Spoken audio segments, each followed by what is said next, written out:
こんにちは。心と体調整インストラクターの中村和恵です。今日は首の周り、肩周りを少しほぐしていきたいと思います。早速ほっていきます。肩周り、首周りきつく感じる方たくさんいらっしゃると思うんですが、まずほぐしていく前に今の目線がどのあたりまで見えるか確認をしていきます。はい、でここからまずは両手のひら、指先を組んで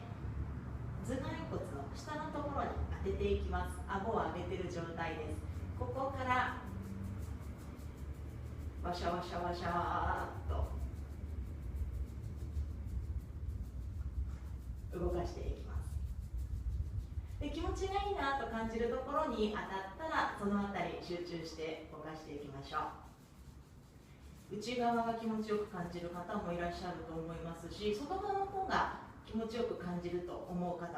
いらっしゃると思います。両手でだいたいほぐし終わったら、今度は右手で右の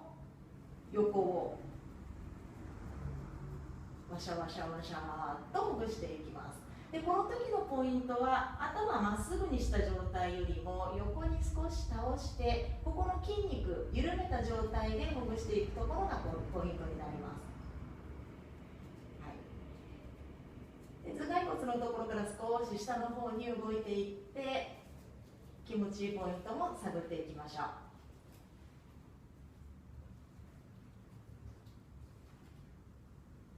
はい、では右が終わったら左の方も確認をしていきます。頭を左に倒したところから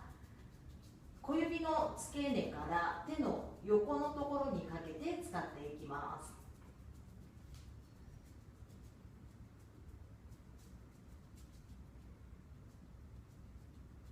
硬くなっている方、少しきつく感じる方もいらっしゃるかと思います。詰まっていると肩、首すごく辛く感じるようになってきますので、毎日ほぐしていきましょう。はい、では首の方まで硬くなっているところを確認していきます。はい、では中央に戻したら、最初に確認した見える範囲がどれぐらい変わっているか確認をしていきます。